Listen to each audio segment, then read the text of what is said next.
Hey everyone, and welcome to Darkson Gaming. My name is Chris, and in today's video, we are taking a look at the final team that I ended up taking into the Extreme Teq Extreme Super Battle Road.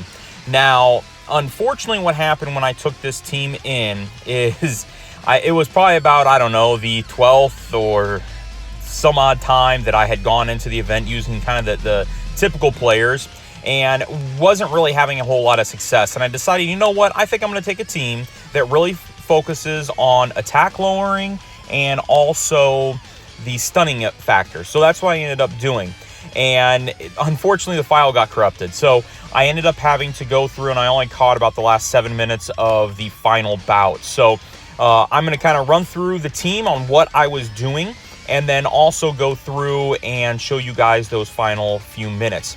So this team actually isn't even the 100% correct team because my friend unit was actually a second golden frieza, but of course there's no second golden friezas when I'm trying to get this video to be able to get updated. So first and foremost, my leader, I did turn around and run the second form cell. Main reason why is because of that key +4 on the leader skill, and then also greatly lowering attack and defense, which was a huge key to the victory of this.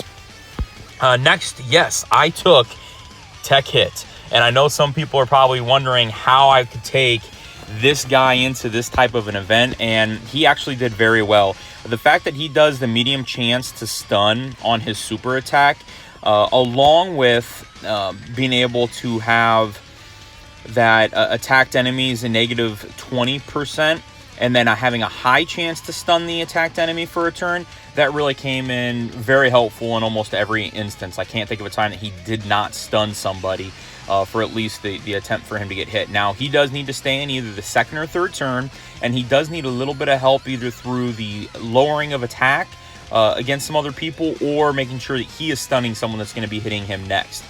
And whenever possible, I would turn around and actually have him teamed up with Raditz. And Raditz, of course, raises attack with each attack, and then also has a high chance of stunning. And then obviously his passive, which probably the biggest thing is if you have at least 2 or more enemies, he will stun the attacked enemy and reduce the damage received by 20%. So it's really important to make sure that you're utilizing them together. They can kind of go through with his tanking ability, Raditz's tanking ability. He's able to actually turn around then and do some pretty beneficial things on that first slot, which then has hit in the second slot. And when you're specifically going up against 2 enemies, it really is a great combo. If you are not going against 2 enemies, then it can be a little more difficult. The 5 enemies are very difficult. You've got to get hit off rotation. But otherwise, it works out very well, as you guys will be able to see the last level I'm going against 3 members, so 3 enemies. So that way it kind of works out that way. Obviously, don't need any explanation on Golden Frieza. And then the first form LR Cell, not only is he going to recover HP, which was beneficial in a number of instances, especially that last battle, but also the fact that on his 18 key, he does lower attack and defense. And then the thing that's nice about having Zamasu is he does get an extra benefit from 50% defense, and then also the super class enemies attack and defense minus 20% is just a straight passive. He doesn't have to attack anybody for that. So it really worked out pretty well. I actually did this in my first attempt, which was obviously very nice to be able to do. And that was pretty much it. So I'm going to go ahead and shut up now and let you guys take a look at the video. And that's pretty much it. So on to the video. Okay, guys, so here we are. We're in the final battle that I was going against, and it really had just started. Again, really upset to the fact that I was not able to turn around and get the full battle. But so what I ended up doing here is really trying to protect the rest of the team with the whoever was going to look like get hit the hardest with the decreasing. That's why I went after Vegeta first, because I was kind of concerned with the second form cell. I did use all of my items on this run, and I think at the end here I only ended up having 2. But here again, trying to balance around, making sure that I was kind of getting everything set. I did end up having to throw hit off of rotation here But again, just trying to make sure how I wanted to make sure I got the battles and everything situated. Still going after Vegeta, because again, the battles are much easier if you're able to only have 2. And that's really where the Raditz and the hit can come into play. But I knew that I needed to be able to stun the Goku in this case, because hit was going to get annihilated. I mean, he even with damage reduction, or excuse me, even with attack reduction with these enemies, hit was still getting hit for just shy of 100k. So you've got to be very careful in doing that. And as you can see here, able to balance around pretty well. Golden Frieza does what Golden Frieza does. And then obviously being able to turn around and get the stun off on Goku, which really helped out a lot. And then being able to turn around and have hit go after Piccolo to kind of set things up, hopefully for the next turn, where I wouldn't have to worry about Piccolo, and then I can kind of really just start hammering around from that standpoint. So again, here able to balance around pretty well, not having to worry about anything. However, obviously everybody at an attack lowered status thanks to Zamasu, plus the additional hits from the last round. Did end up using the 50% item, or excuse me, the 50% defensive increase for 2 turns, plus having the increase in health, just to make sure everything went through. And again, just trying to get rid of that Vegeta in this instance to get it down to a 2-person fight.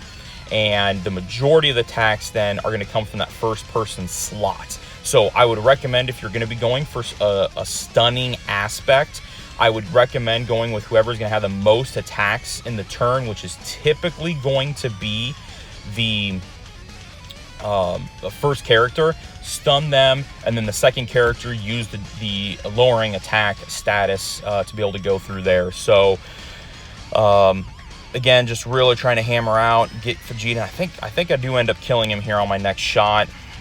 Obviously doing okay, bouncing around pretty well. And then here we're going to be able to see Zamasu do what Zamasu does, which is great, hitting there at almost 2 million. So, and then from here on out, knowing that Vegeta's done, it's that base to where I needed to go through. So again, if you kind of look, I'm going to use the damage reduction because I needed to make sure I passed this level. I was so frustrated at this point, and I have no more healing items. So I know that if I don't succeed and don't get some health in some cases, I was going to be hurting. So I continue to go through and get the Goku on a stun chance, because I needed to make sure that my second form cell didn't get annihilated here. I knew I was going to be pretty good protected wise as far as the Raditz goes, and then also Golden Frieza obviously being able to take anything, and then the nice little three dodge. I'm telling you guys, 3 dodge is worth it. If you don't get 3 dodge, do 1 dodge on something. Use your 1s and 2s to use them on equipment, because they obviously are very, very helpful there.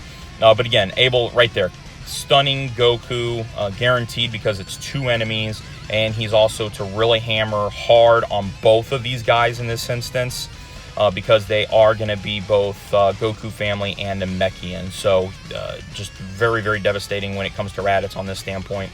And then I'm trying to get that Raditz and hit rotation, not to mention looking, okay, I can continue to go through on the 3rd slot, use hit to stun Goku. He's going to have a very good opportunity to be able to take care of that. Then I'm going to just continuously lower the attack stats of Piccolo and really just make it so he's not going to be doing a whole lot of damage. And I am also able to turn around and get a Dokkan attack in the next level, which pretty much bounces all my health back. This has been the first Extreme Super Battle Road level that I've actually was able to get 2 Dokkan attacks off. But again, just able to go through, get my heals as best that I could, make sure that I could get everything kind of situated and not die because of a lack of health. And then let hit go through and get the nice lowering of attack and stun. Then here we go with 21 additional. Great opportunity to lower attack again, and to be able to turn around. Well, he didn't get the lower attack. That's right, it only stacks once because it's the attack, not from the actual ability. But he got the basically double stun, if you will, to make sure that he was going to be stunned for the next level, which don't know which one. If you see that, you can't really double stun somebody. If they're stunned, they won't get stunned again unless it's going to be going for an additional turn. So here I did want to turn around and get Raditz to attack first, just because of the fact that he got that extra buff from the Goku family and the Namekian family. Plus, I was hoping to have some type of hope that maybe I could get his stun to be able to go off on both guys. I can't remember if it's able to go off on both or just on one, but it didn't make a difference either which way, because Goku was already stunned for this round, and then being able to turn around and have Piccolo get stunned here, obviously at this point it's going to be fine. Almost no health. I'm going to get my major hits here, and I think this is the one where I turn around and actually am able to get him killed. So pretty happy run with everything, really. But that's it. That's today's video. I'm sorry that it was kind of chopped off for the first half of it, but please let me know down in the comments below how you guys are doing, and if you guys kind of like this format. If you guys like this format, maybe I'll only start showing 1 or 2 battles on Extreme Super Battle Road. And also, if you haven't done so already, please make sure you guys are going down and hitting that red subscribe button, and don't forget to hit that notification bell. That's it. That's today's video. Thank you all very, very much. We'll talk to you guys later.